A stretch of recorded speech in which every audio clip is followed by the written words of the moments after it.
Cuffs are off, man.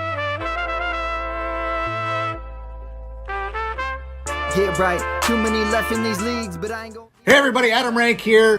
What's up, everybody? It's Marcus Grant from NFL Network. This is AJ Dillon of the Green Bay Packers. I got to give a shout out to y'all at Get Right Fantasy. If you are not subscribed, what are you waiting for? You want to lose your league? Check out the Get Right Fantasy Network. You got to get right with the Get Right Fantasy Network. Best of luck with your podcast. Appreciate the support. And you're tuned in to watch my boys at Get Right Fantasy Network. Get you right. Enjoy the show. Marking nothing, but I tune in every Friday. Strategies provided, I will lock in every way. So go and roll your sleeves up. Yeah, don't roll your sleeves up. And I'm getting down, cause I roll my sleeves up. And I'm getting right, cause I roll my sleeves. What up? What up? What up, world? We are back. I'm Anthony, aka Rasta. This is Get Right Fantasy Network, and it's mock draft season. And we're back with our Monday episode. We're here on a Monday. I'm with my boy FishinFrank. We're here to do some grades tonight. How's it going, Frank? Welcome to 2023. Right? Fantasy First season. time back on the show. It's about long awaited, abated. I've been itching about it, been thinking about it, wanted to get on here, but life happens first, and so here I am. Monday nights are going to be on a regular again. We got a lot of Friday night mocks to grade, and we're going to be doing our tournament champions and a lot of stuff coming up. So yeah, I'm excited to be back on. Very nice teaser. Look at that. It's like you never left. Right. It's like you never left. That's what's up, man. Glad to have you back, brother. We're going to get in our grades tonight, man. But before we do, I got to tell you a little bit here about our sponsor. I want to throw up the screen, Frank. Oh, I got it. You can get the next one. There we go. I was already ready. UnderdogFantasy.com, man. For you guys that don't know, it's a best ball platform. Got to get in there. Sign up for your account. When you do, make sure you use the promo code GETRIGHT. Make your first deposit. Anything between $10 and $100. Underdog will match that, double your money. So make sure you use that promo code when you do. And once you get that free money, man, go hop into a Best Ball Mania 4. $25 buy-in, $3 million first place prize, $2 million second place prize, $1 million third place prize. They're making 3 millionaires this off season or during the season. So make sure you get out there. They also had the $3 Pomeranian but Superflex that just dropped earlier today, or I think yesterday. So it's only $3. It's a great way to get in there and mock draft. So people don't, if you can't get in with us, then the next best place to do that is Underdog. So make sure you guys do get that practice in. They also have some pick'em, season long over-unders, rivalry picks, things like that, man. It's all in there, not just NFL. They got other sports too. Other than that, what else are you waiting for? Go sign up. Unless, unfortunately, you're in a couple states. So, Frank, why don't you tell them? Yeah, there's a couple states you can't do it. As you can see on the map, it's pretty much all golden now. But Connecticut, Delaware, Hawaii, Idaho, Iowa, Louisiana, Michigan, Montana, Nevada, of all places, Ontario, Canada, and Washington are a few places you cannot best ball. It's still not eligible, but the majority, as you can see, the nation's covered up. And if you're in Cali like we are, you're good. There's a lot of guys on the East Coast where Mike is at, so you're good there. Just a couple sporadic states that will be coming around hopefully sooner than later. For sure. And make sure you use that promo code GETRIGHT again. And it's all season long. You draft the team, no waivers, no trades, no team management. Set it and forget it. Come collect your money at the end of the season. All right. So speaking of best ball tournaments or just tournaments in general, just like you said earlier, man, we got our Get Right Fantasy mock draft tournament of champions coming up Monday, the 31st. We will start with our first qualifying round. We're going to be running qualifying mocks Monday through Thursday, and then the top 3 from each of those mocks will draft in the semifinal round on Friday. We're going to have 4 semifinal rounds. The top 3 from those semifinals will all mock, or actually technically draft the best ball team, all according to those Underdog settings and scoring. Yeah. And we'll actually play it out. That's going to be Friday the 1st, September 1st. And then we'll play it out throughout the whole season. And the winner of that's going to take home $50 cash. So if you're interested, make sure you get in the description, follow the link to follow our channel. And make sure you have those alerts turned on so you can jump in those qualifying lobbies when they open. They will fill fast, 1 per week. So make sure you get in there and get your team in and have a chance to come out and take it down. So this is definitely a time you need to be on our sleeper. You need to be alerted, be aware of what's going on. Because if if you're about your drafting and you know what you think you know what you're doing, is where you put your money where your mouth is, and you can win that money, right? Let's go. So Come take our money. Let's see if you can take our money, right? Come take our money. All right, man. So that's good stuff. So again, we got it there. Check out the description for all that. So why don't we get the people what they're waiting for? We're gonna go team by team and break down this mock draft that we did from Friday night. I'll bring up the draft board here. So we'll get this thing fired up. Boom, boom, just like that.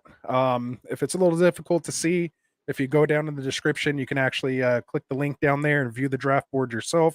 Listen to us. Hopefully you got that YouTube premium so you can listen and look at that draft board at the same time. But if not, here it is for you, as big as we can get it. But we're going to go down and break down these teams. So first off, we'll read off the team to you, and then we'll give you our grade and our feedback. So, Frank, since you're here, you want to do the I'll first do one? the first couple here. Who's I don't know how this guy's name. Uno Gas.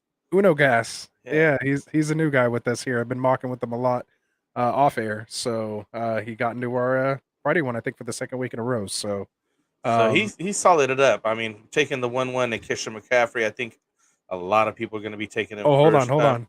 Let's set it up first. This is a 1 QB. Oh, yep. I was about to mention 2 that wide too. receiver, Once I got 2 to do that. flex, and half PPR scoring. So that's probably why, if you guys have noticed, why these running backs kind of went off the board here first. So with that said, now that I set the stage a little better, go ahead, Frank.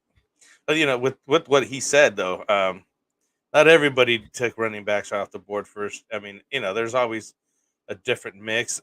Just like this guy who did take Christian McCaffrey, he did do a hero RB build, because if you look at the rest of the guys, he doesn't pick up another running back till Samaje Perine and Khalil Herbert down a little bit further. But I mean, we start with Christian McCaffrey, that's definitely 1-1 right now. Jalen Waddle, who I really like. Chris Olave, another guy. This is quarterback at Lamar Jackson. Jerry Jeudy and Christian Kirk, some more wide receivers. Then he finally gets a tight end in Dallas Goedert. Then he finally goes back to the running backs in Samaje Perine, Khalil Herbert, a rookie wide receiver here in Jonathan Mingo, Rashad Johnson, another running back in Chicago. Kind of threw me off that he actually picked those 2 running backs, considering neither one of them is like the starting guy. Khalil Herbert being there, but I didn't get that part. I do like Anthony Richardson. One of them. He wanted one of them, right? He wanted one for sure. Lock it in, right? Yeah. That's why I was like, We talked about it in the chat. He kind of got peer pressured in that second. Yeah, oh, did he? That's what happened. See, don't let them peer pressure you. I do like the Anthony Richardson pick way late. Tajay Spears and Dearness Johnson.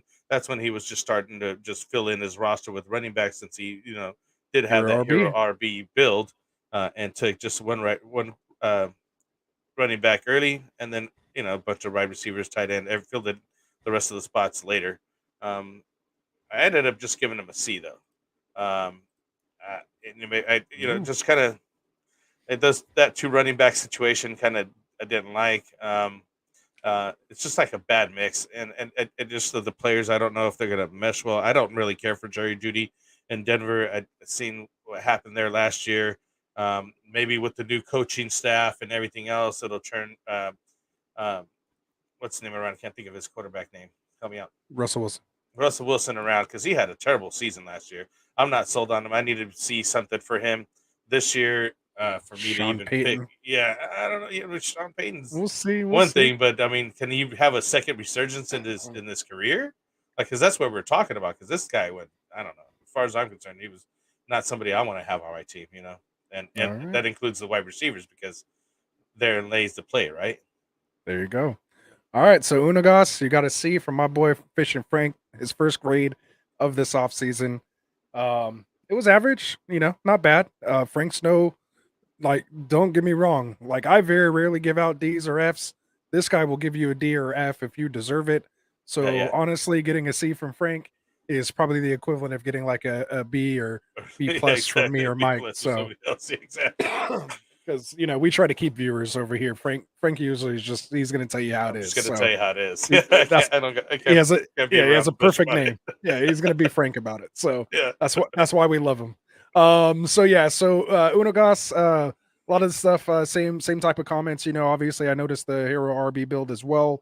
Do like he filled his wide receivers, but I did think he went one too many. Given it's just the 2 wide receivers, I would like to have a little higher tiered running back as that RB2. Especially just with I wouldn't have hated this as much a couple weeks ago, but with all the noise of Williams coming back, either way it might be more of a split than it was. I thought he was going to get 3-4 weeks to himself, getting probably 60-65% of that backfield.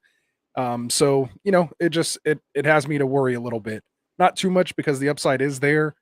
And to me, that's what you do at hero RB. You kind of just find that RB2 for that week 1 and see what happens, playing the waiver wire through the rest of the year. So if you have the guts and the stomach for it, then I'm all for it. So again, just my likes on this team. I do like the wide receiver room. I think it's pretty solid. And then if I had to point out something that I didn't like, it would be that Denver wide receiver running back stack. And I just personally would have taken some other running backs besides Spears and Dearness Johnson. I just don't think those guys have too much upside, but again, what was kind of there, there's a couple people down there that I might have selected beforehand. Yeah, he has to take what's left at that point. Exactly. But at least he did it. At least he did get running backs with 5 of his last 7 picks. So yeah, if you're going hero RB, that's what you waited need to on Lamar Jackson. Honestly, I would have just waited for Justin Fields. Then you get really stacked on that point. But I think he could have waited a little longer just to get another wide receiver in there or whatever to kind of keep that true, hero RB going better. You know what I mean? But then again, it is 2 flex. So, you could just pop any of these guys in if they're doing well. I just don't think he has enough upside in some of these guys. There you go. So overall, I'm going to give this a B. So I'll give it a B. You're more I gave it a B. Yeah, I still think it was a good team. When you're throwing McCaffrey, Waddle, Olave, Jackson, Judy, Kirk, Goddard, I like all those picks. The first 7, boom, nailed it. And then, I like Herbert too. I took him on my Scott Fishbowl team. I do like Roshan Johnson. If I can't get Herbert early, Johnson's someone I do target late. Has the upside pick with Anthony Richardson, like I think you were saying, could be this year's Justin Fields. And then again, the only thing I kind of disagree with are these 13, 14 picks, but hey, it's the last 2 picks, easy to cut as well too. It's not someone like you have to hold on to. So I don't mind having those players. So that's why it stayed as a B for me. All right. Nice, so we'll move on here to our ambassador extraordinaire, the guy who allowed those intros to the intro to happen. So again, big shout out to you, Wilson. Appreciate it, brother. Wilson who wants a favorite place would be to live in LA. Oh yeah, there you go. There it is. My bad. I didn't even see you did that. There you go. My place. Yeah. Awesome. And then we got Ethan back in the house. What's up, Ethan? He said, I felt that P-Run is just a guy this whole off season. So to me, he's just one of those guys that I like to target ideally as like your RB3 earlier in the season. If you're drafting early, again, I'm just not big on Williams. But yeah, so Ethan's going to give us some good feedback. So let us know your grades too here, Ethan. We'll definitely put them up here on the screen for each team. So, yeah, Denver's got go take over Wilson's team. Yeah, Denver's got somebody. Well, I just wanted to piggyback on the Samaje Perine situation there, because Denver does have Williams coming back from the ACL tear. What did he have? MCL? What was it? Yeah, he wrecked it pretty bad.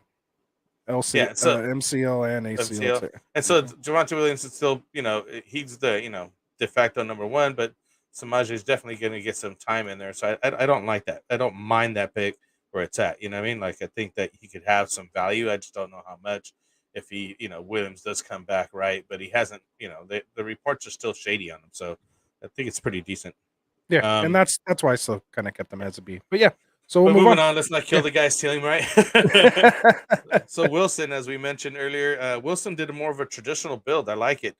Starting off with the 2 running backs in Austin Eckler and Kenneth Walker, and then 2 wide receivers in T. Higgins and Scary Terry McLaurin.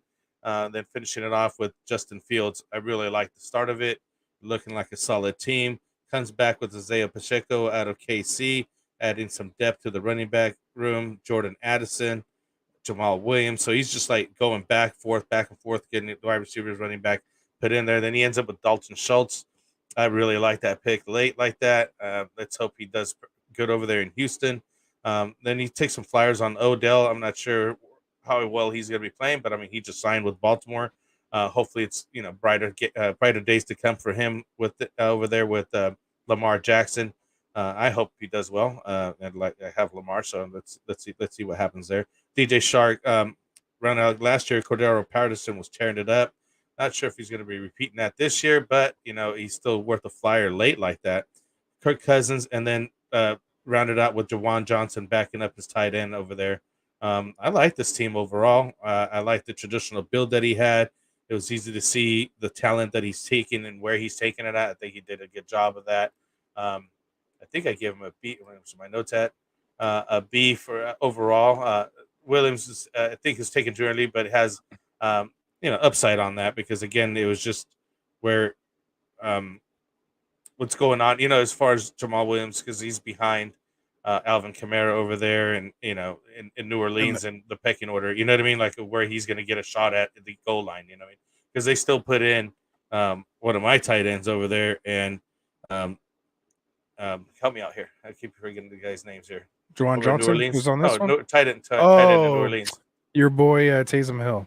No, because he's the X factor player over there, so he's going to get some goal line touches here, and it's just. You know what I mean? Like, I don't know. That's about the only one. I'm just nitpicking at this point. A good solid nitpicking his RB4 like crazy, Frank. Yeah, I don't know. Just for whatever reason, he stood out for me. For whatever reason, he's the only one that stood out to me. I like the rest of the team. Like, I honestly did. It's a solid B plus even on that team, Oh, there you go. Wilson B plus. And that's a compliment from Frank. Might as well consider that an A plus from me. That to the bank, right? Yeah, exactly. Well done. So let's see before though, by the way. That was good.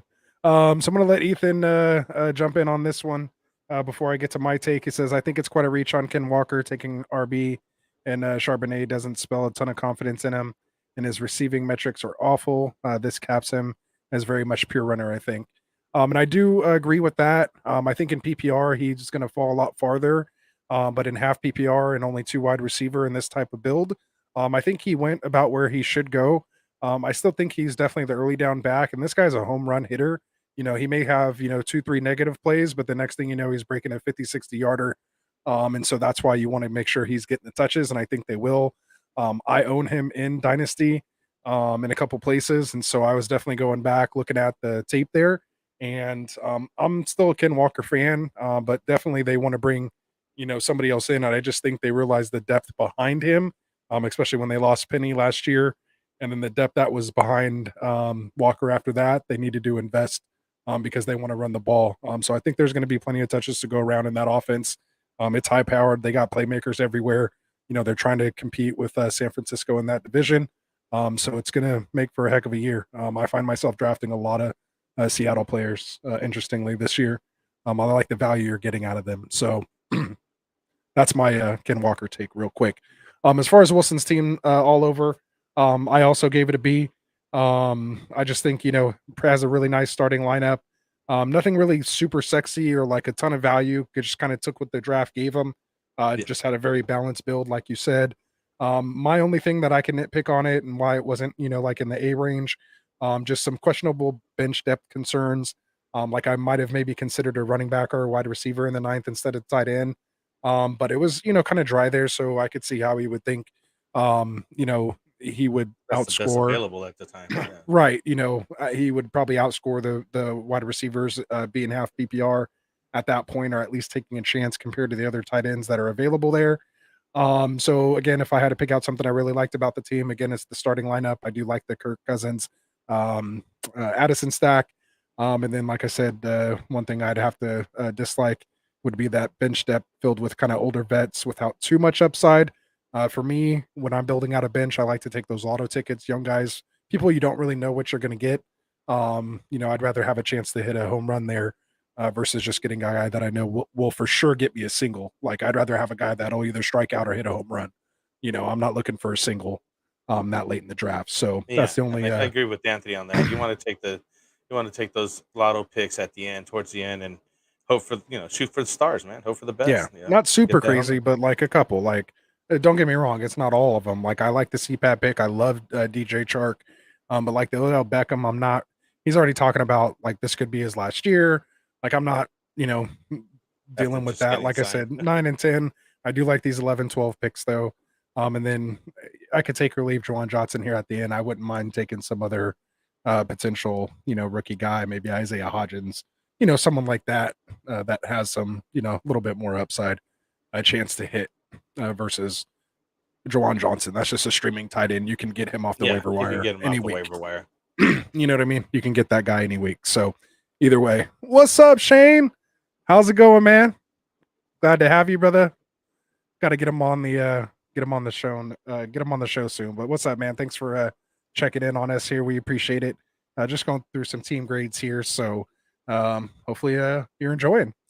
Feel free to give your 2 cents as well. Love to always hear what you think about these teams, and definitely got to get you in our mock draft tournament coming up too. So we'll keep moving on. So let's go to team 3. Why don't you go ahead and read it Team off? 3 for let us know. Jeezy, another good friend of the show here, been here for a while. He goes hero wide receiver, it seems like to me, right? Yes, sir. Opposite of what Unagas did here. So he gets JJ Justin Jefferson, gets the Jets going right off the bat. Then he goes right off to running back Travis Etienne, Najee Harris, and Damian Pierce. So 3 solid running backs. Then ends up with Justin Herbert, another running quarterback there. I'm not running quarterback, I'm thinking Justin Fields. Just Justin Herbert, another good quarterback. I think it's a very good spot for him. Mike Evans is where it just kind of threw me off because now he's, he definitely needs to get some wide receiver depth going. I'm just kind of concerned over there as to, what's happening in Tampa Bay. It's the new year with the new quarterback and, that whole thing. I'm not sure if I'd touch Shake him. and bake. Shake Yeah. and bake time. Yeah, you think Baker's actually do something though? I don't know. Not at He all. did have a good stint over there in LA. He got the stink off of him from being over there with the Browns. So hopefully he has He a did. you know what I mean. Hopefully I think he looked personally, good over there. sixth round as your wide receiver 2 after taking 3 running backs and a top 5 quarterback. I think to me that's almost the steal of the draft right there. 6th round. Really, Mike you like him Evans that for much? upside, yeah. I'm just worried about it. But I I'm just completely so worried about disagree it. with the next pick. But go ahead. We'll know soon enough. But you don't like Michael Pittman though, there. Yeah, So, Pittman. He's the one I just have a little bit of question mark. There's a couple guys I might have took I ahead like of Pittman. him, like I do JSN like or Pittman. Dotson. Pat More so Freiermuth. QJ. Oh, go ahead. I'll do that on my Yeah, breakdown. My yeah, bad. exactly. Pat Freiermuth, the tight end here, finally gets him here in the 8th. You got Juju, over there in New England now. Tyler Boyd, who I like. He's a spot guy here and there. Over there in Cincinnati, it definitely somebody goes down. Definitely a guy to have. Should then Chase or what's the other guy? Help me out. I always forget these guys' names. Higgins goes down. Boyd, definitely putting up some good numbers. Deontay Foreman, a decent backup guy, and I guess if you're gonna, at this point he already has 3 running backs that he's pretty solid on, anyways. Zay Jones, Raheem Mostert. I mean, you're just picking somebody up from Miami. I'm pretty sure that they're just kind of. He's technically the starter right now. Yeah, he's like, it's not a bad pick. Not bad. I mean, considering where you're getting him at, why not, right? Yeah. And then gets Hayden Hurst at the end. Another guy just like Juwan Johnson on the previous team. They're just, cannon fodder, just waiver wire pickups, which is okay to just kind of have at the end. Just as somebody that's okay, easy to drop and you don't have to worry about. Like Anthony and I mentioned already, I would have just took somebody with a higher upside or opportunity there. That way you have them locked in, and then hopefully you get a hopeful lotto ticket that pans out, and then you got them already. There you go.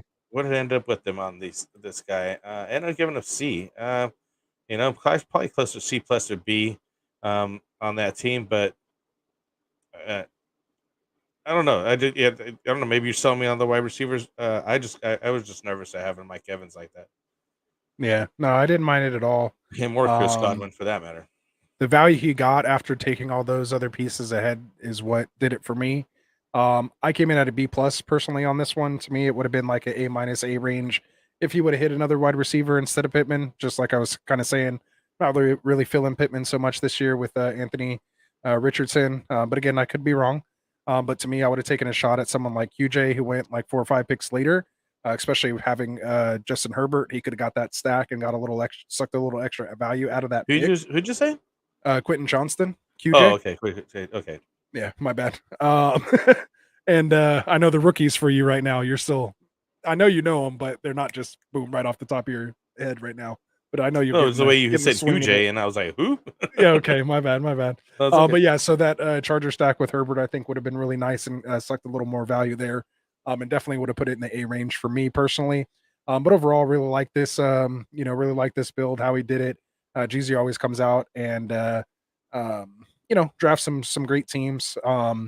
And just again, I would have filled out maybe just a couple, different specific guys to fill out his bench. But as far as his overall direction and what he was aiming for, and again, how balanced it was kind of there at the end, finishing with 5 running backs and the rest receivers, half PPR, I don't mind it.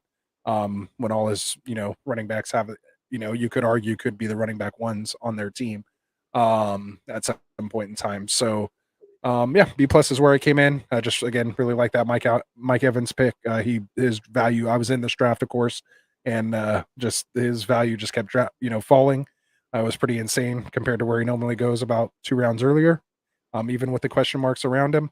And again, just the dislikes I have on this one is just the Pittman, Zay Jones. I'm just not sure what to get out of Zay Jones this year. Maybe 60, 80 targets. But again, it's not bad.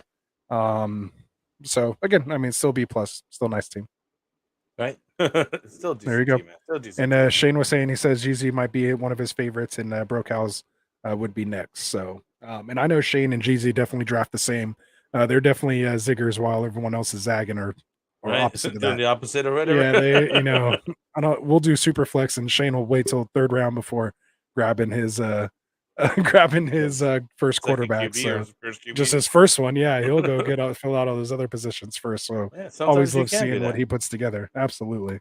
And he's saying, so he's saying Pittman produced with Carson Wentz and Matt Wright. He'll take the Minshew and A-Rich just fine. So it is. I just think at least Carson Wentz and Matt Ryan, they weren't rushing. So they're there trying to take the shots, and they will throw down the field.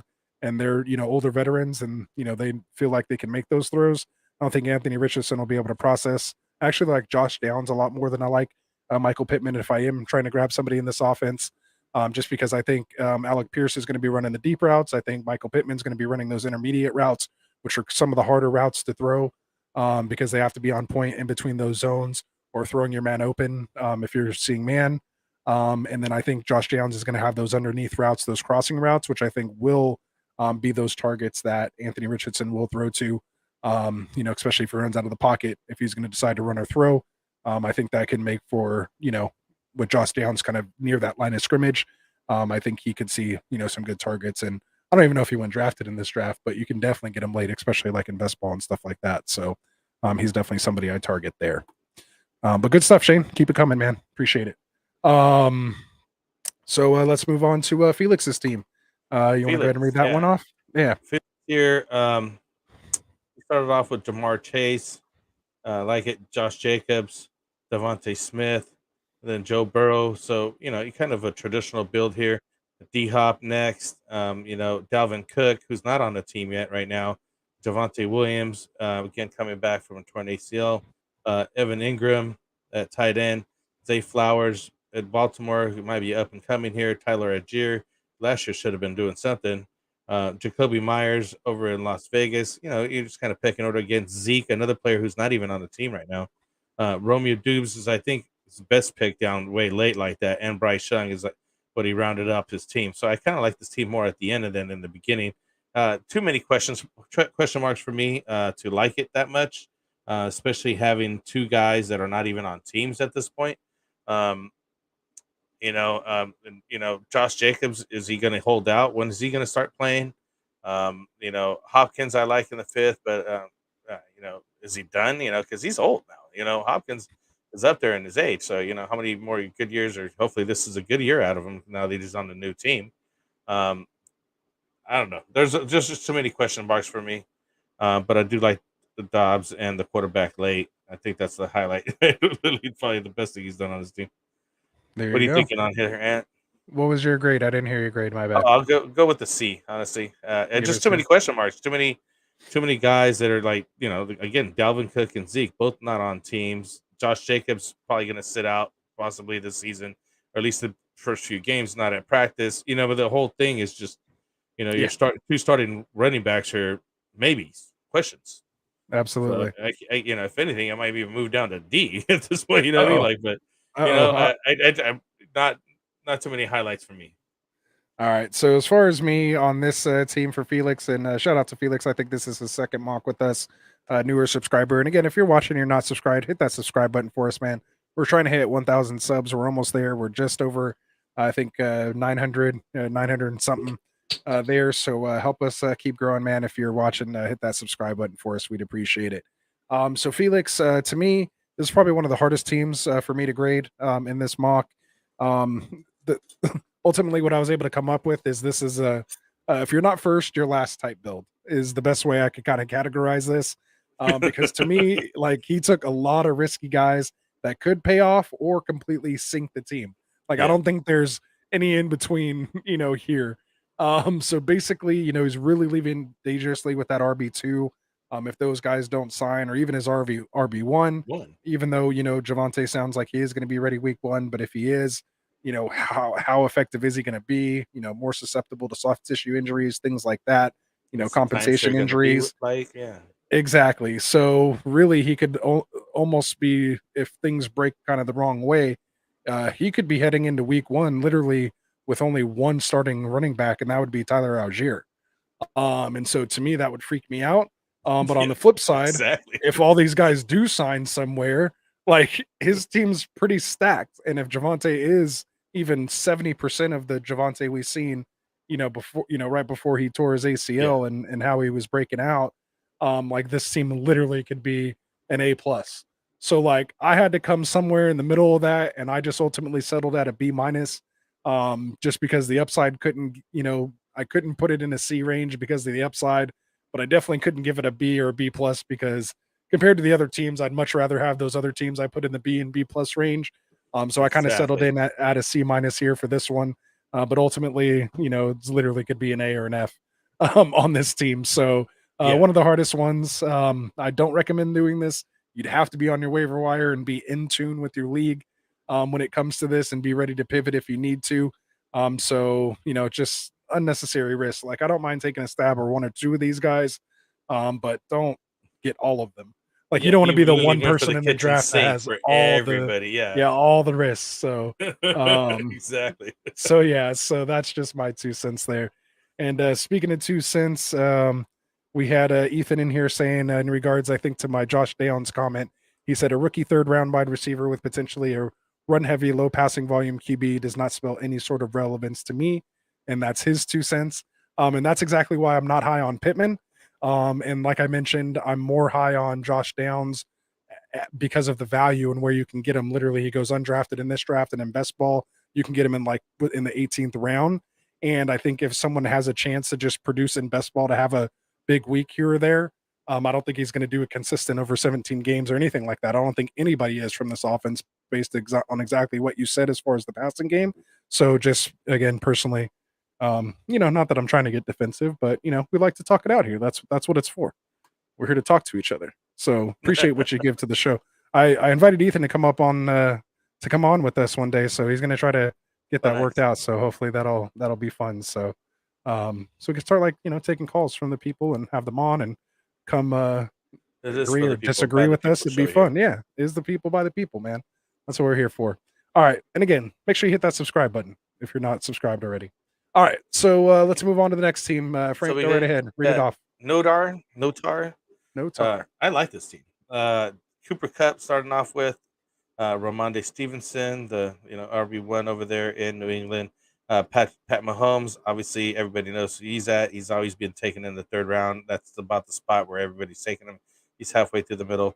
J.K. Dobbins coming back from injury, but he looked good last year, and he should be fine all the way going through. Drake London, who I really liked last year, should be breaking out again this year. Mike Williams, let's see, he's on and off every year. It seems like to me, it's like he should be doing all right this year. Marquise Brown, another good, decent guy to have. AJ Dillon, who's shout out to him because he's on our uh, intro video here. Yeah. So getting a little bit more love from me this year. I hope he gets some touches away there. let that boy eat. Rashad Penny. I do like Nico Collins. Hopefully, better things for him. Sky Moore, I think, was his best pick or steal at 11. I think that dude's gonna, really shine over there with the stack of Patrick Mahomes. Looks really nice. Greg DeLucci just ended up taking the Dulcich. That's okay. Dulcich. It's a weird one. Dulcich. Dulcich. Yeah. Late tight end. Why not? Zamir White, another flyer. Because what if Josh Jacobs doesn't even actually play? What's going on there? That's really good. That's a good upside guy. Way late like that. You know what I mean? And then again, just kind of just carrying up his tight end with Cole Kmet. Either one of those guys could be just like a plug and play type person based on matchup and trying to figure out what you're doing that week. I gave this guy a solid B+ on this. I really like the lineup, like the build. I like the players that he has on here. Way more solid. A lot of upside, I think, on some of these guys. So I feel a lot more confident. I'd feel comfortable with this team. There you go. That's what you got to say. I don't really have much to disagree with you about. I gave Notar an A-. Oh, you for went this. full on A. Yeah, it might be my A. I don't get to everybody A yet, but yeah. yeah, we'll see. We'll see. Those are hard to give out for you, but I'll throw out the A- on this one, man. I really like the build. Like the solid starters mixed with some later upside guys that could potentially outperform their draft capital. Some risk in the wide receiver room when it comes to like the player health and potential QB play in the situations that in. But outside of like the top 12 or 13, like basically everyone has some sort of question as far as that goes. But I do like that wide receiver room. The only one I really have to nitpick about, and from you guys that have been watching us the last couple weeks, not really high on too many people from this Arizona offense. So just Hollywood Brown to me. But it is his wide receiver 4. So again, I can't hate on it. Still, wasn't enough to drop it down to an A-. I think having Brown as your wide receiver 4 or 5, that's definitely a place I'd be comfortable to have him, especially when you have that Mahomes at the helm. That'll definitely make up for some of those quote unquote blemishes if you even consider that one. And then like you mentioned, that Mahomes Moore stack was nice for extra value. I'm personally still not even paying that high for Sky Moore. I'd rather take my chances, as you guys all know, with Rashee Rice, one of my top 4 owned guys in Underdog Best Ball this year. Use promo code GetRight when you sign up over there. He's a guy I like, and I even like taking Justin Ross, who, according to the most recent update, has been getting reps with that first team offense. So he's one of my deep sleepers this year. Justin Ross, I have him almost everywhere in my dynasty teams. So I'd go buy him before the hype gets real, before he makes a play in preseason, and then you're gonna have to overpay for him, and then I might not like him as much. So, yeah. So as far as again my likes, like I said, the entire team, like I was mentioning, and then just the dislikes would be, I just the combination of wide receivers, just with the question marks. That's all I could even really nitpick on. But again, it's still enough to keep him at an A- for me. Nice. I like them. I really like that team. Yeah, it's a nice team. Probably one of my favorites on here. I think it might have been. I have a couple other A's on here, but yeah. I don't know. I just good be more tempered because one now, QB is. I like a lot of 1 QB teams. Like you have to do a lot wrong for me not to like your 1 QB team. Superflex is a little easier to grade, but because I think if you make mistakes there, they're a lot more. You could see them a lot more. But in 1 QB, you could really hide and put different builds together that I'm still comfortable with, or I can understand how people would be comfortable with. So I'm all for it. Exactly. Yeah. Right. I'm all for it. All right. So why don't you get to Jesse's team? Moving on to who Jesse in the 6th spot. Jesse. Yeah. Now Jesse goes with the Travis Kelce as his number 1 pick. I just drafted for this guy. I'm not sure. I don't know. I just can't bring myself to draft him tight end as number 1. I've done it before and it just doesn't work out for me. Maybe it's not, just not my build. Yeah, you got Gronk. Yeah, hey, I got Gronk, exactly. The 1 year he does bad, right? It's terrible. Garrett Wilson is number 2. Breece Hall, the guy with question marks coming back from injury. Hopefully he does well. I mean, this guy has incredible upside in Breece Hall. Christian Watson, I like, over there with Green Bay. maybe a little higher. But again, we were talking about Tampa Bay and Mike Evans, and now here you have Chris Godwin. Hopefully, Baker Mayfield does do good over there, but we'll see. DeAndre Swift. I feel it's a new team, different system. Let's see how he does over there. Hopefully, he does better than he was doing over there in Detroit. I had him last year. I'm not really too fond of him anymore. But see what happens. Brandon Cooks just arrived in Dallas. Let's see what he does as a wide receiver 2 over there. Deshaun Watson late. Hopefully this year he cleans up. Gets back. We get the rust is knocked off. A full season of training and everything else, and getting on point with your wide receivers and everything else. He should be back to normal and top wide receiver. Top 5 wide receiver quarterback. I'm sorry there. Damian Harris, Rashad Bateman, Rondale Moore. Rashad Bateman just went on the PUP list. I don't think he knew that or was at the time that he drafted this guy. Then we got some Jalen Warren, Kenneth Gainwell at the end, rounding out, and then Russell Wilson at the end. That's the place where I'd be taking Russell Wilson, if at all. I don't know. Again, just kind of odd build to me on some of these guys. Some of these guys I'm not very fond of, and that's just me personally. I think that they probably, pan out all right, but I just gave him a C also, just not one of the teams that I'm looking to go after. Yeah, so what was that you said, a C? A C, yeah. Okay. Sorry, so I just couldn't do it more. No, you're good. Hey, we've been almost online here, man. So I came in here as a C+ for me. Just the running back scare me. And it was just kind of a little tough for me to have Christian Watson as your wide receiver 2 in a 2 wide receiver build. I mean, it's not bad, but I definitely prefer him as a flex. Even if you kind of consider he is your wide receiver 3, if you want to count Kelsey as your wide receiver 1, I can kind of see that mindset as well too. And still, to me, the 3rd round pick is still too much for Brees. Even if he comes and plays week 1, I mean, like you said, he has some killer upside, but in redraft, I'd rather wait until next year. I want to see it. There's so many. I mean, unless you're Adrian Peterson, everyone else who's come back from an ACL injury has not had a good year run. They've been okay, but it's taken a while. They've even sometimes missed time due to, again, soft tissue injuries. Yeah. Compensation injuries. They're just more susceptible to that, especially if they're trying to rush him back. Like, if we were hearing more so that they're like, look, he's going on the PUP, he's missing the first 4 weeks. We're not risking it. He's a guy we're trying to, make sure he's with us for the playoffs.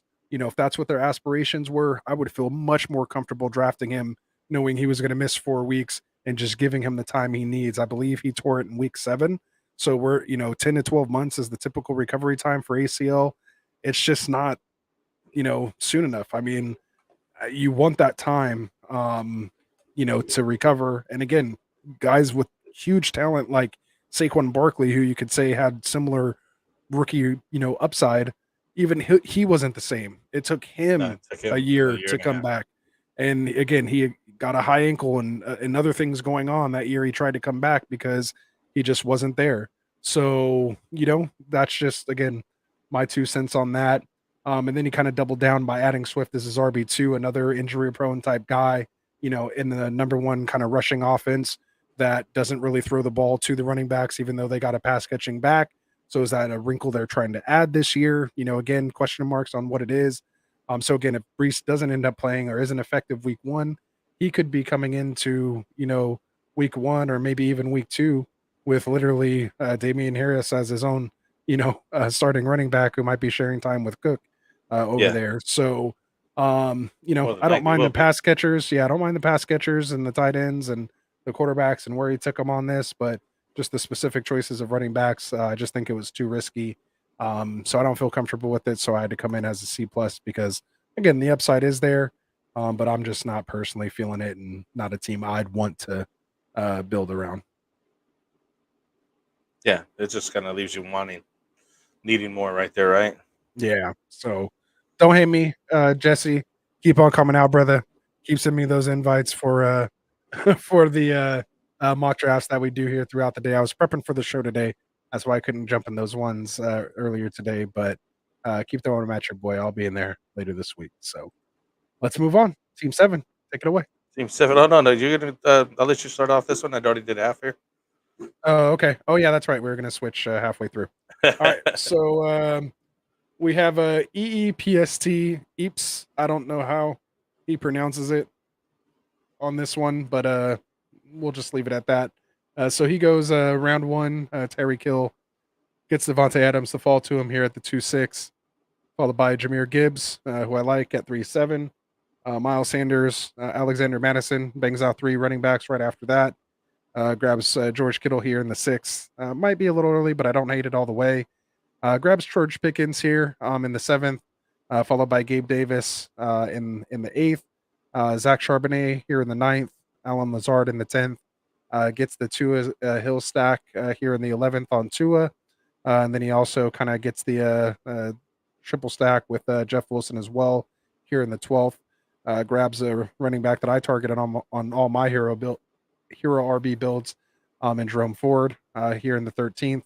And then goes Richie James, another Kansas City potential guy here, matched with the Mahomes offense here in the 14th. Like any guy that's over there with Mahomes, right? Take a shot, right? Yeah, take a shot. So he's one that I don't think I've drafted any of him per se. But again, that's a good spot to take him. Taking a swing like that. Exactly. You're just taking a shot in the dark. So I don't hate it. So this team here, let's see where I came at. So yeah, so I just basically came in at an A- on this one. Not too much to say for me. I pretty much like all the picks, as you kind of could tell as I was running through them. It was a nice build for a 2 wide receiver, 2 flex, and half PPR. There was a couple swaps that I would just make personally on specific players. Like I would have rather again had QJ or JSN for higher upside over Pickens, who I'm just not quite sold on. I mean, I know Pickens at least is a second-year guy, and could potentially have that second-year breakout with Kenny Pickett. I'm just not quite there yet. But again, it's still there. To each their own.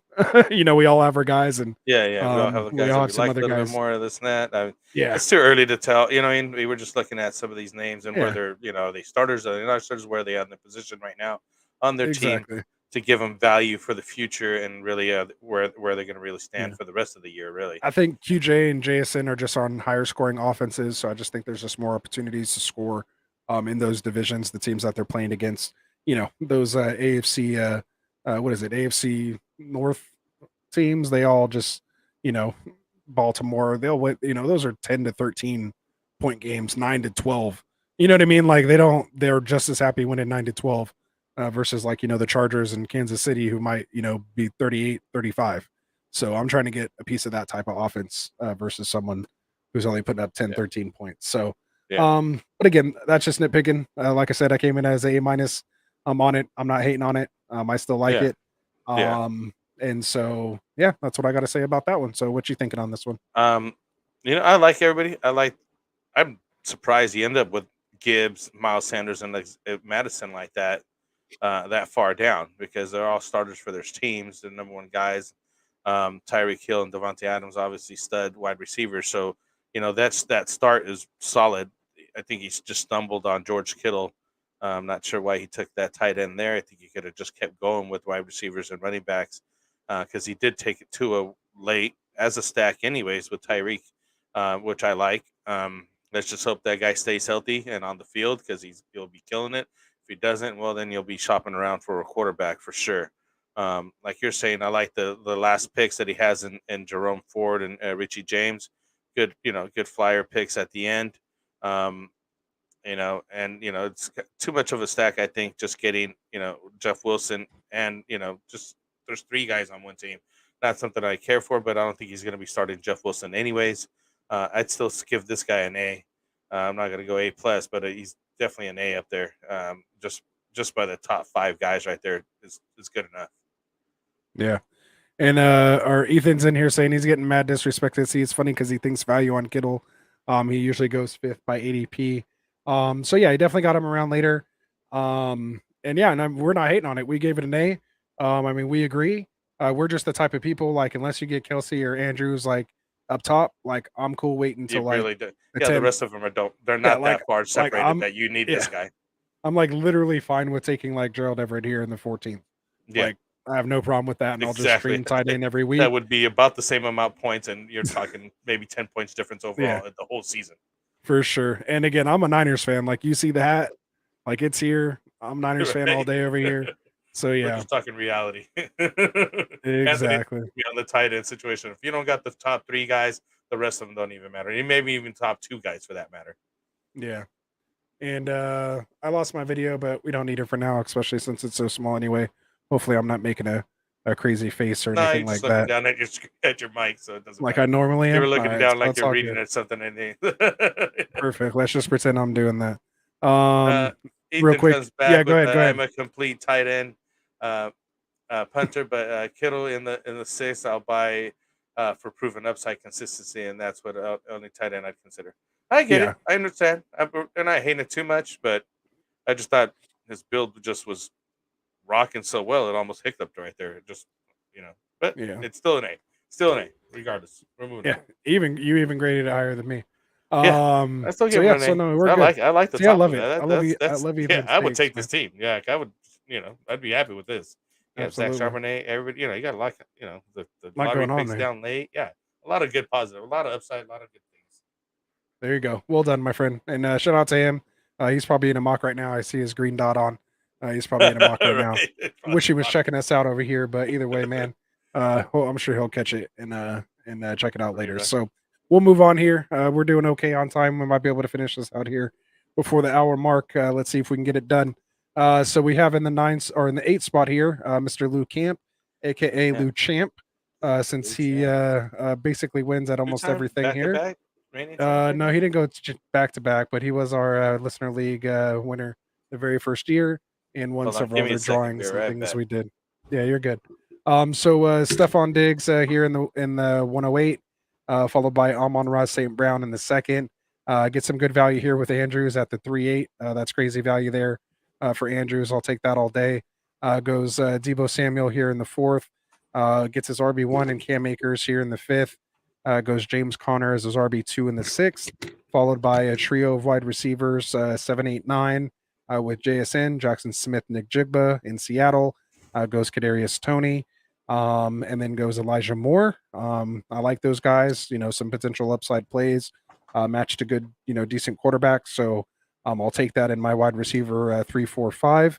Followed with his RB3 and Elijah Mitchell. I do like him a little more as my RB4 if I could, but not a bad RB3. I think he'll have some standalone value as a flex as well, and half PPR. And then he gets his QB1 here in Dak Prescott in the 11th, so definitely weighted there. Then he goes Leonard Fournette, a little upside play in case Fournette gets signed here. Then he goes Chuba Hubbard and Michael Carter in the 13th and 14th to round it out. So for me, Lou Camp, I came in here as a A-. To me, it came in very similar build to our boy next door, Mr. EEPST, Eeps. But just not as comfortable with the running backs as I am his. But I like his wide receivers more than Eeps. And so, it's just kind of, half dozen one, 6 to another. So just it kind of depends on how you split that out. The only 2 picks that I could really, poke at is just kind of wasted are those last 2 picks with Carter and Hubbard. I'm just not feeling those guys. Even when, they have an opportunity, I just think there's some other, other upside plays that he potentially could have gotten there. And so is Leonard. That last set could have been waiver wire. Exactly. So the only advice I could give there is just, finish your draft strong. Don't kind of waste picks if you don't have to. Still try to get some type of upside if you can. Don't just kind of pick guys that are just random guys. Pick some guys with some potential upside. So I also think that some guys at the end already thinking I'm not even going to keep this guy on my team anyways. I'm just going to grab somebody. Right. And I actually had both Luke Camp and Eeps. I don't know how to say it, but EEPST. I had them both. Like my initial thought was both A, but as I started kind of looking at them to see which one I liked better, I started kind of picking out some more things, just little things here and there. So I actually dropped them just both down and tied it at an A- because I figured if one didn't stand out as an A, they couldn't be A's, so they had to be A-. Oh, so Um, that's Ethan. Oh, no way. That makes sense. So it's Epps. Ethan Epstein. EEP. Oh, okay. So he has it in here. No way. Yeah, There he yeah. is. Well, there All you right. go. We So didn't now I even put know, the dude. first two And we together. gave you Nah. a good grade. Dude, We I've both been, gave you a good yeah. grade, so we didn't even know. Yeah, we've been So now drafting you with know this it's dude not. the entire time. Yeah. Yeah, now you know So that's we're what's up. not just Yeah, it picking guys wasn't we even like like, or yeah, whatever, Ethan. picking finishes or anything. So Because I yeah, don't I even had know you as Ethan, an so A. it's all good, bro. Yeah, Lots no, of- I love him from the chat, and I talk to him through Sleeper, but it's a different name when people have different YouTube name versus their Sleeper names. yeah. So yeah, good stuff, dude. No, yeah, he's good shit, dude. And I know he knows his shit. So um absolutely. So yeah, so definitely came in. Like I said, I had you in an A, but because I couldn't decide between you and Luke Camp's team, I had to go Nobody's defending the little pick. A minus. No, that Yeah, no, makes that sense. makes sense. Yeah, exactly. That's Oh, awesome. that totally That's makes all good, sense. bro. Yeah. Good stuff, On the man. Kittle Everybody. pick. No, I love it. I love it. So you said, yeah, well, I'd pronounce it E as in speed, but yeah. Oh, so Eeps or Eps. See, I like Eps though. Eeps. Like almost like Omar Epps, but Eeps. Yeah, that's what I was thinking. Like Omar Epps. Eeps. Like speed Eeps. All right, there we go. I like it. Yeah. Anyway, appreciate it, man. Absolutely. No, that's cool to know now. But you learn something new every day. All right, man. So we'll move on here. Or no, what's your Yeah, what's well, your Luke grade for Camp. Luke Camp? Yeah, Yeah, I go ahead. wanted to bring out because you mentioned Luke Camp the champ. I just want to bring out the belt. Oh, Even you had to I'm do it glitching to out me. right now, so it's not coming out as great. It'll be lagged out a little bit, but you see it coming in now. There it This is. is a belt I took from Anthony. I just want to rub it in some more. It's Yeah, now the on belt my that's on my shoulders. shoulder in the picture of this It's now over thumbnail here is with now me. on his shoulder. Yeah, It's now unfortunately. over here in the new home this year. Still reigning, holding down some championships over here. Just want Shout to out let to y'all Trophy know. Smack. Yeah, exactly. Use that link Yeah, in the description. Get your belt. get your belt. And I don't know if we're gonna say it now or maybe we'll say it later on. We might be giving away a belt. So you heard Ooh, it here first. we'll talk about it. Let's go. Yeah. Frank can do anything he wants as the CFO. Yeah, we're making It's it his money happen to this get. year. I think if we get a championship going, good participation, we get those 1,000 subscribers, maybe we can make some things happen. Oh snap! There we go. I like the sound of that. There you Right? go, Frank. Let's do But it. just running down Luke Camp here. Really like solid team. Like you were mentioning, the wide receivers that cores. I mean, all of it's all about that. However, Cam Akers and James Conner with Elijah Mitchell, that running back is where he just kind of just was like, I don't even care about these guys, and then he ends up taking cannon fodder at the end with Fender Fournette, Chuba, and Carter maybe grasping at straws at the end a little too late. Um, I think it's a solid B plus, maybe B team because of that. Because I'm just not going to fall for the running back room that he has. They're just serviceable. I mean, James Conner and Cam Akers. Cam was hopefully he comes back and he's solid because he's been pretty good over the years, but Connor's fallen off quite a bit. But I think he's going to make up the room where he could trade away with some of these guys with Jason Smith, Enigma, Kadarius Toney's could hit. It'll be first year over there with KC, and hopefully he plays out okay with Mahomes. But we were all trying to figure out which quarterback or wide receiver it's going to be. I think they're all going to have their weeks. I think he's going to be who was it? I forget what quarterback. Maybe it's 1 week after another. Somebody was like the guy that to have, and then all of a sudden it'd be another guy.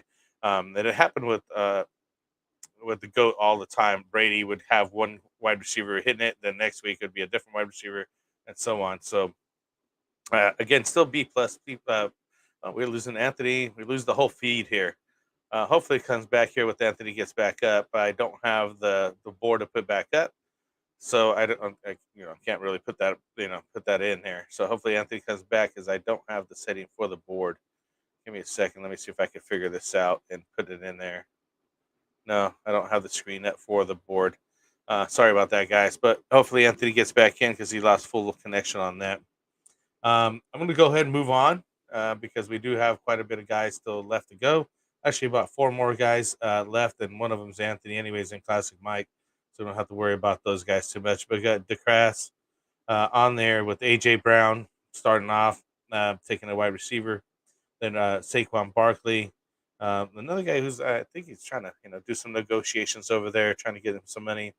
Jalen Hurts, who I like. He's one of my, Dynasty team quarterbacks. Aaron Jones, another guy I really like. T.J. Hawkinson. I think it's kind of early. I think you could have waited on T.J. Tyler Lockett, very good area. Jahan Dotson with Washington. Hopefully he breaks out some this year. Traylon Burks.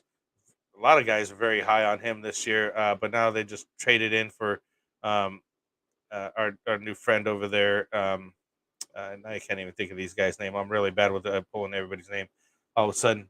But we know he just got traded in over there to Tennessee, and it may be hurting Traylon Burks, but I think it's going to help him anyways because DeAndre Hopkins. So I was thinking about. So anyways, yeah, hopefully it helps out. We got Devon. I can't even say his name. Devon Achane in Miami. He should probably be the de facto number one right now. I really like Jerick McKinnon as well. That was really late pick on here. Dalton Kincaid as a tight end. That's where I would have waited for that tight end instead of T.J. Hawkinson. He took up so high. Darnell Mooney, Aaron Rodgers, really late as well, and Jalen Hyatt as a somewhat of a pick at the end. So to me, C overall for this team. It's got potential in some areas. Other areas, it just faltered to me. Not something that I would actually chase after. So Anthony's back. He's got his board up. I just went ahead and move on to D case. Just kind of gave my case for this guy's really, not too much that I like on here. I gave him a C overall. Saquon has, just kind of like some things going on over there. TJ Hawkinson, I think was too early. I do like some of the wide receivers that he's taken here. Upside with Traylon Burks, even though they just signed, Hopkins over there and whatnot. So take it away. What are you thinking? Yeah, so shout out to Dylan Cassidy. He's been getting out of here, and he was with us last year as well too, man. So always love having him out here. I came in, man, with this team. I don't know if I got soft in this range or what, man. But this is my third A in a row here, man. So he gets a straight up A. Oh, you got an A out of this? Yeah, man. I don't know what you said, so I'll tell you my side of it, and then you tell me maybe where you disagreed. So, AJ Brown, Jalen Hurts stack, of course, getting him in the first, and then getting Jalen Hurts in the third was great value here. Pretty sharp group. These quarterbacks fell to the third, which is nice, and even Josh Allen freaking fell to the fourth to me. We'll get there later, but that's just some crazy value. So. Obviously, question mark with Barkley, but we're not questioning the talent or the volume or the usage there. If he does report, but again, there still is that question mark there, which is kind of what keeps it from an A minus. I'm big on Aaron Jones, right? I'm big on Aaron Jones. I think it's one of the better starting two running backs here running back. Between these guys. I like Hawkinson here. I kind of like getting Kittle there in the sixth. I think getting Hawkinson here. In the in the fifth isn't bad, being the tight end 3 off the board. And then goes Tyler Lockett, who you guys all know I'm big on this year.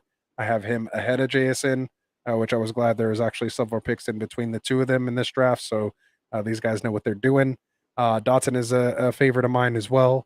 And then getting, Traylon Burks, obviously his fall with the D-Hop signing, but getting him as your wide receiver 4 as a really solid wide receiver 2 on his team. That now he's going to face that second best coverage because obviously they're going to give D-Hop that treatment. There's some opportunity here. Yeah, there's just some opportunity here for him.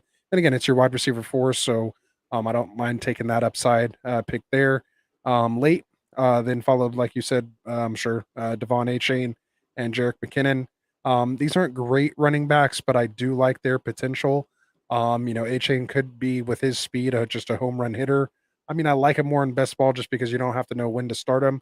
But again, to throw a guy, in a flex, if he does take over this job later, it's just a nice guy to have on your bench in that offense.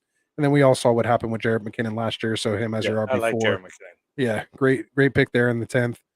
People kind of sleeping on him. Then you get Dalton Kincaid. I don't expect much from rookie tight ends, but he's definitely one of the ones, him and Laporta, that are in an offense that could utilize their skill set and potentially be the number 2 on their team as far as targets go. The only picks I can even argue with are the Darnell Mooney and Jalen Hyatt down here. I mean, I like Hyatt's speed, but he's just another wide receiver. I personally like Hodgins in the Giants wide receiving core. It's just kind of like everyone just picks their favorite giant receiver out of the 5 or 6 that they have. And one of them's got a hit. They just pick some up, 2 yeah. more or whatever. Yeah, and then I think they just signed like 2 more slot receivers. So, they're just getting as many slot receivers as they can. Yeah. Still Sterling Shepard's still there. A bunch of guys. So we'll see how that works. They got Wandale Robinson. They got Darius Slayton. Hodgins. They have so many guys there. So 2 of them are going to hit. But even still, like, what's the upside there with Daniel Jones? He only threw 15 touchdowns last year. A lot of his upside came on the rushing side of it, but that's neither here nor there. And then gets Aaron Rodgers down here, which I don't hate either. And as your QB too. So yeah, I would have been happy not taking TJ and just went ahead with Dalton. Like, I think TJ Hawkinson's way too early. Yeah, I'd rather have Hawkinson over Kincaid for sure. And I think where he got him, he was just kind of in like a weird no man's land. I personally would have grabbed David Montgomery there in that Hawkinson pick. But that's, splitting hairs, like we said. Yeah. We're not fans of mid-round tight ends, just period. Like, No. unless it's Kelsey Andrews, I'm basically, again, waiting until about the 10th or 11th before I'm kind of considering tight end. Maybe like Goddard in the 6th or 7th, 8th, depending on what's all available. Maybe I'll sneak him in. I do like Fairmouth. I like Ingram potentially, but you got Ridley coming back. So there's just some certain situations. Waller could be that guy over there. It's just, it's all over the place with tight ends. So Waller could actually come back. Kyle Pitts can actually blow out. Right. So I just, I'd rather take some shots on some other guys. But again, if you're going to take a shot on a tight end, you have a better chance at having a tight end finish higher versus a wide receiver going up against, some good talent and better situations. So overall, I still gave it an A because, like I said, I like all these players. I like that's impressive where he got them, and I don't know. Maybe what if Saquon sits and then he just has Aaron Jones and there is that, or Jerick McKinnon? I think, but honestly, like, I literally feel fine with Jerick McKinnon week 1 as my RB2. Just me personally. Yeah, like not for the rest of the year. Honestly. But like, as long as I had, like, if I had Saquon knowing he might come back in a couple weeks, having, starting week 1 with Aaron Jones and McKinnon, I've started and seen worse myself. So it's not the end of the world. You know what I mean? It's not the end of the world. And like, to me, it's like a better version of a hero RB build that I'm used to anyway. So like, that type of build does not scare me. Like, the fact that I have Aaron Jones as my RB2 already puts me ahead of almost any hero RB build that I ever do. So like, I'm cool with it. Like I said, I would have loved David Montgomery in a 2 wide receiver league instead of this Hawkinson pick right here, and do everything else the same. And then like, I'm good with that. So anyway, we'll move on. DCAS A, what'd you give him? I didn't hear what you gave him. I didn't remember really. Not my favorite team, honestly. I know you like the stacks and whatnot. They're just not for me. I'm sorry. That's okay. There's something going on over there. I do like the AJ and Hurts. I like that. But Saquon, again, just the question marks. I like Jones. I think he just took TJ too early. So it just kind of, it's like, yes, no, yes, feels no, like he's yes, behind. no. Right. And you know what I mean? Like, something's off with the team. And I really think at the end of the day, I know how we've talked about it, where there's certain teams that just don't mesh well. I think this team will not mesh well. You know what I mean? Like, you have the right kind of talents. It's just not performing on the right kind of weeks for you. And you almost got to trade away the guy so that the teams just kind of mesh right. Yeah, that's cool. And Ethan saying I got a lot of things or thoughts and things I disagree on, but that's the beauty of fantasy. That's why we do this, man. Like, the 3 of us who founded this, including Mike who came on after, like, we all pretty much disagree. Like, very rarely is there like one player situation that we're all like, besides like your top 5 picks, are we all kind of saying like eye to eye on, we all got something to say about something and we bring, our point of view for it. But like you said, that's what the beauty of fantasy is, man. That's why shows like this exist. That's why trades can happen. That's why every draft is completely different. Every league is different because everyone has different takes and different views. So that's what we love about it. All right, man. So let's try to finish this thing off. All right. With Brokhouse team here. And sorry for that. Sorry to leave you hanging, man, with the technical difficulties there. It is what it is. What are you going to do? Yeah, your first the show screen back, went down. So. I didn't have the screen ready. So next time I'll just have that screen up too for sleeper. Just throw yourself full screen next time and you'll be good to go, though. Just see your lovely face and we'll be good. Right. All right. So we'll get to Shane's Shane's second favorite team here with Brokow here in the 10 spot.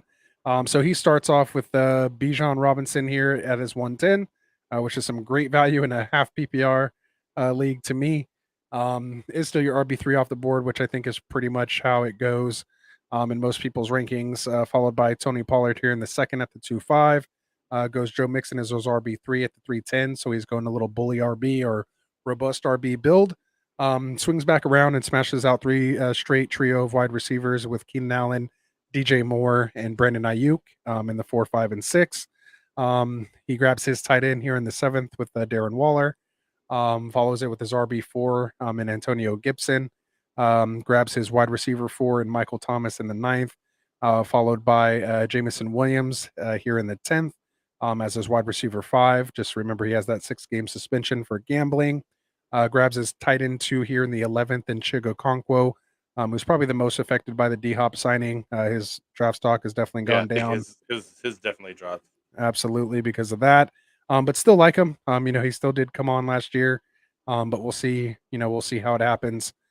He grabs Daniel Jones here and Jared Goff back to back.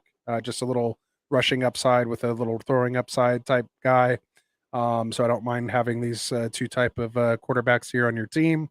And then he finishes off with a nice little lotto ticket in Chase Brown. I believe it's Chase Brown. Yeah, Chase Brown here in Cincinnati, just in case Mixon, which he does handcuff here, just in case he does miss some time with his legal issues, he will still have one.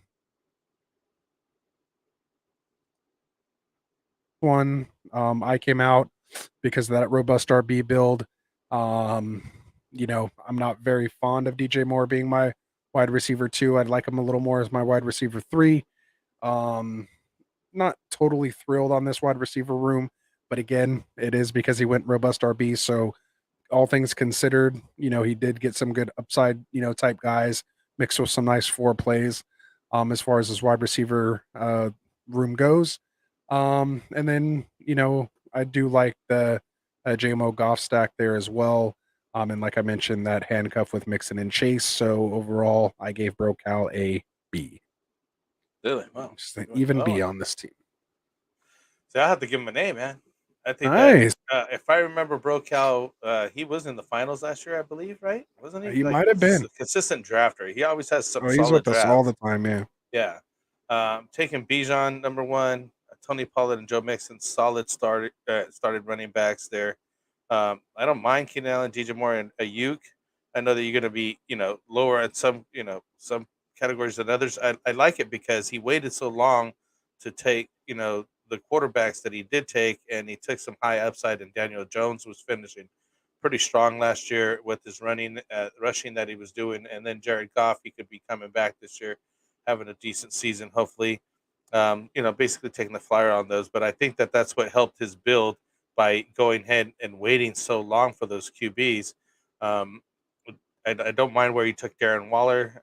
He could be, another guy that, basically a stack with Daniel Jones, and he could be the leading target receiver there and red zone target. He could have a resurgence over there in New York. Hopefully he does, because he was a pretty decent tight end when he was over there in Oakland. So he was solid to have at least 1 or 2 seasons, but he has drug issues and this and that. So hopefully he's shaking that off. And yet you did mention the Williams suspension, but once he's done with that, you got basically a solid number 1 coming back for you as well. And that's why he also has a stack with Goff as well. So he did a pretty good job of just stacking his team and having some guys that I think have very good potential, solid guys. Brandon and Ayuk, he should be having a decent season this year. I'm not fond of him, but I'm not going to hate on him too much. I thought it was an A team, definitely an A team to me. There you go, Brokow rocking 2 A's, man. Frank don't give out A's lightly. I gave out 3 in a row. I think this might be Frank's first day of the night. He said someone had an A. Oh, okay, I was going to say, I think you said someone else had an A. Eeps, that's right. Ethan's team. That's right. He got the A. That's right. Got the A. All right. Well, congratulations to you guys. Did you happen to grade me and Mike's team? Do you want to? I think Ethan was asking if anybody actually gives us feedback on our own teams. And I think Ethan said, yeah, I think Ethan, and he usually beats us up pretty bad. Ethan said on the last show he's going to write up some some nice, or not nice, but some rather, Constructive criticism. constructive criticism type pieces on the teams in the 11th and 12th spot. I think he called us goons or something like that. So, yeah. So did you guys randomize? End up so in Yeah, 11, always. 12, or Yeah, okay? always. Yeah, it Just so happened. they know, and just blah blah blah. You know what I mean? Like Absolutely. obviously, we want to know that Anthony loves to randomize 2-3 times before whatever It's draft order is set. I go with one click. It doesn't matter. It's already random. Like you don't need to randomize it again. But that's why Anthony likes that. What did you end up with here? Let's take a look at your team here. You got with Nick Chubb.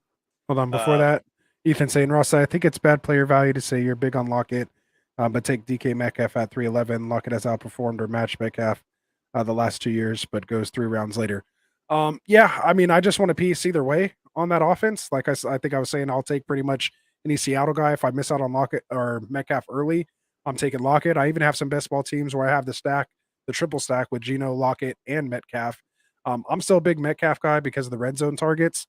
Personally, like, and especially in half PPR, which we're going to get to here. Why I took Metcalf at 311, just because he does have that, upside, that touchdown upside, and that's what I'm looking for in half or standard type leagues.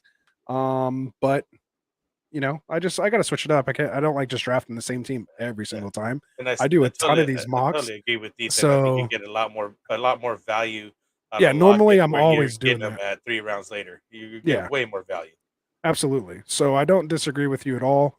But yeah, I just personally in this draft went 311 with Metcalf. So, and I'm okay with that. I pretty much own Metcalf in almost all my Dynasty teams. So, yeah. It should be interesting to see this wide receiver core team over here with Metcalf, Lockett, and JSN now there. You know what I mean? Like how those chips going to fall now here in the future? I think it's great we know for what Geno. Huh? You think it's great for Geno? Right. I'm not sure Geno can repeat what he did. But Yeah. He had his best season. Right. And Lockett Like, saying literally. 27 CDs the last 3 years, DK 28. And yeah, my whole thing is DK had a lot of targets, but he didn't convert a lot of them.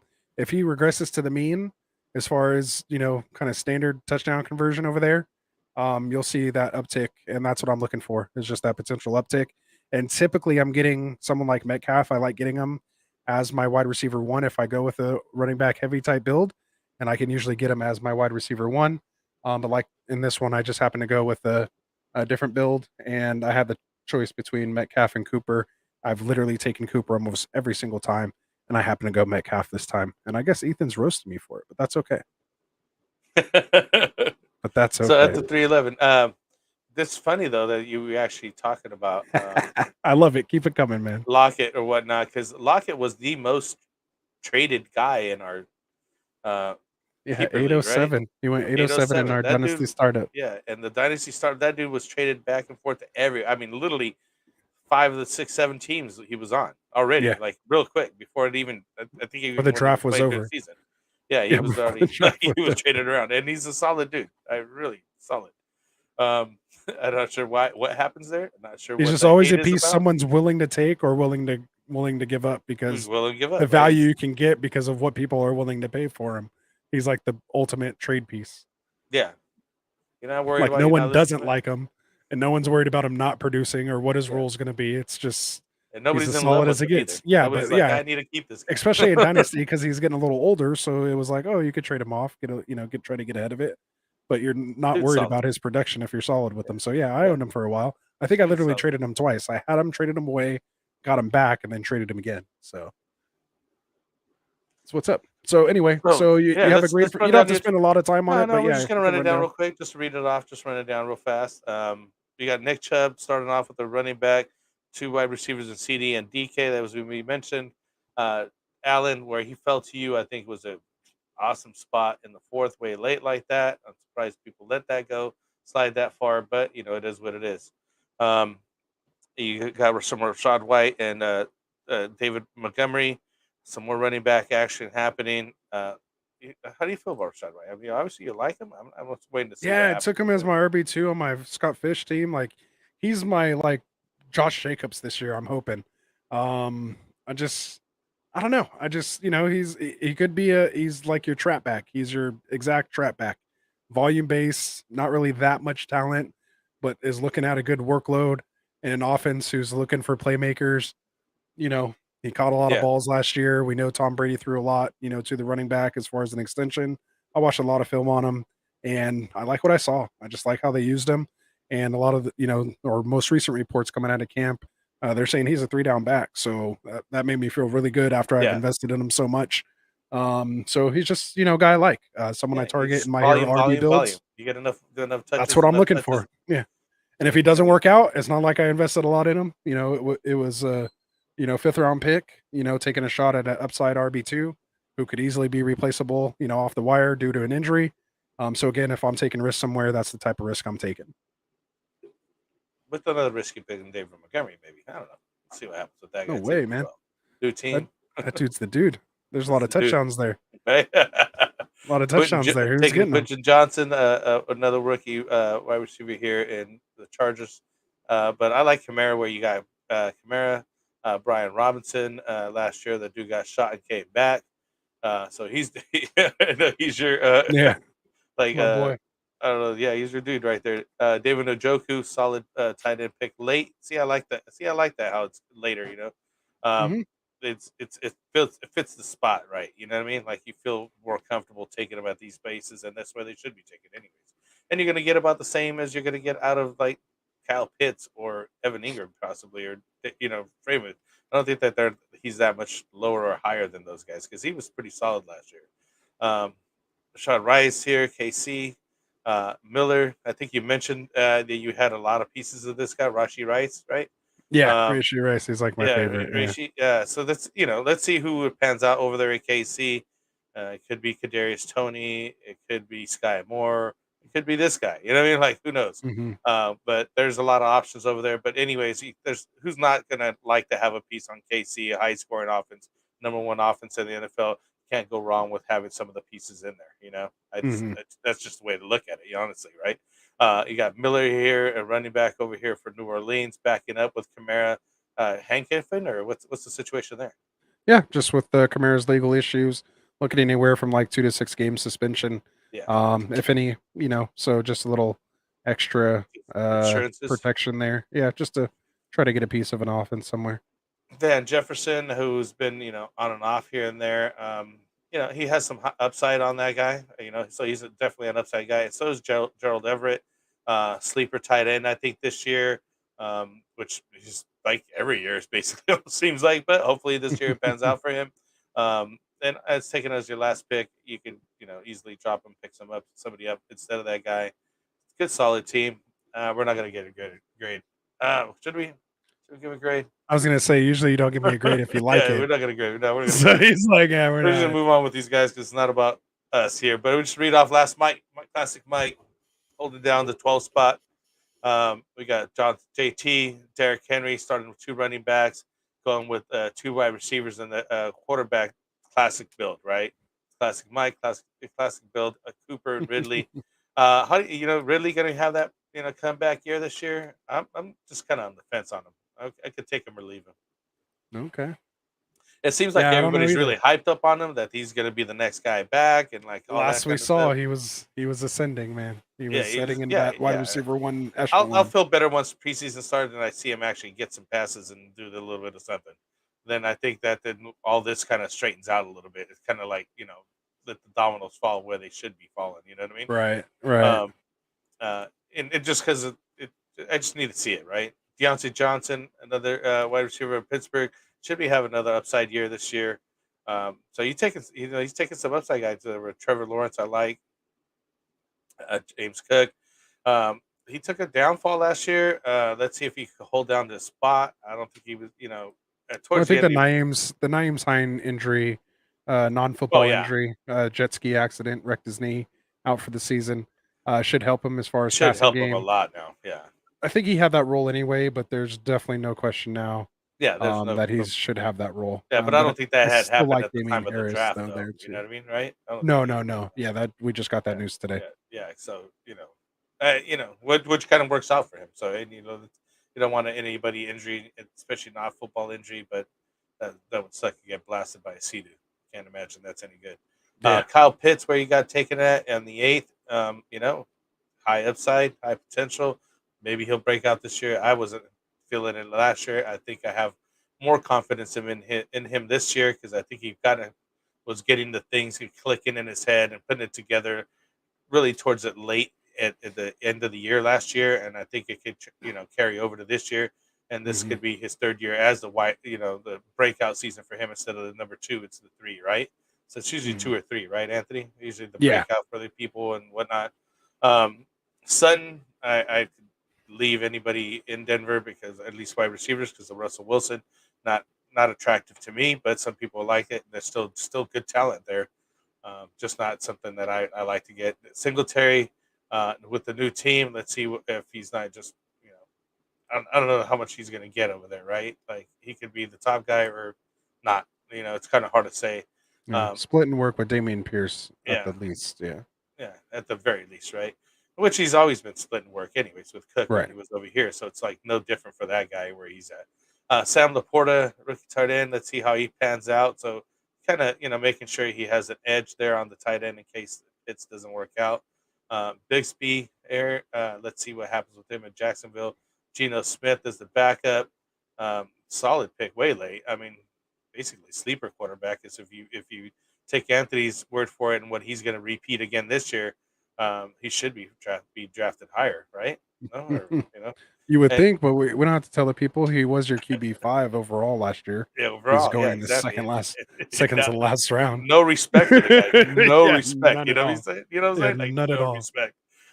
So let's see what happens. Maybe that's the steal of the draft right there. Taking him so late, and then KJ Osborne writing out the team, who has upside. It's this opportunity there for him.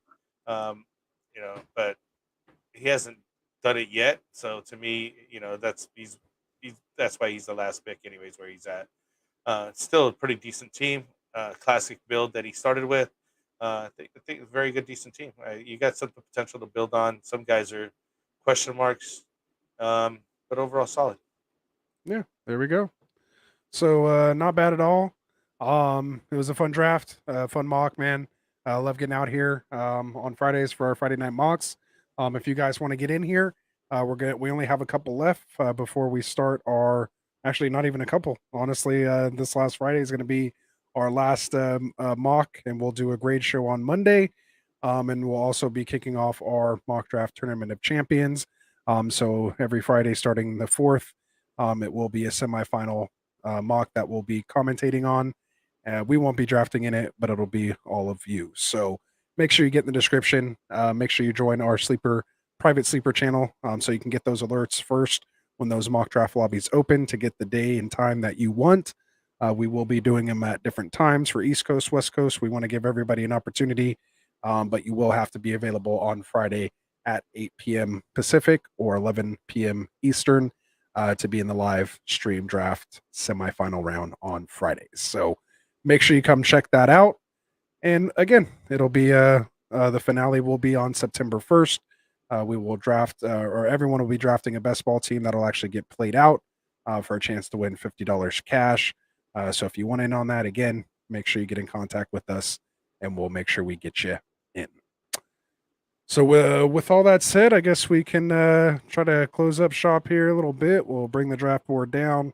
If you guys I think Ethan had one more thing to say. He said, as a Chargers fan, I do think you're bullish on QJ unless there's an injury to Keenan or Mike Will. I think they'd try some other guys in that range who have fewer folks to fight for volume.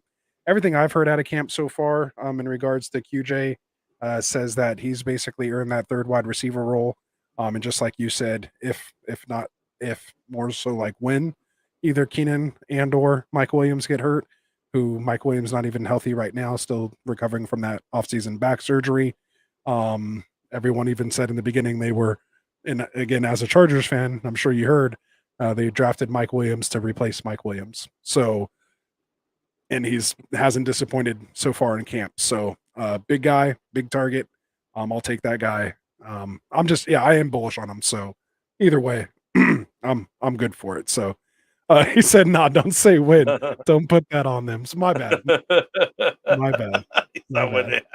Yeah, he said QJ will have his games, but I think he'll be better for football than fantasy this season. Yeah, I do think so. I still just take a chance on him in redraft just in case he does hit.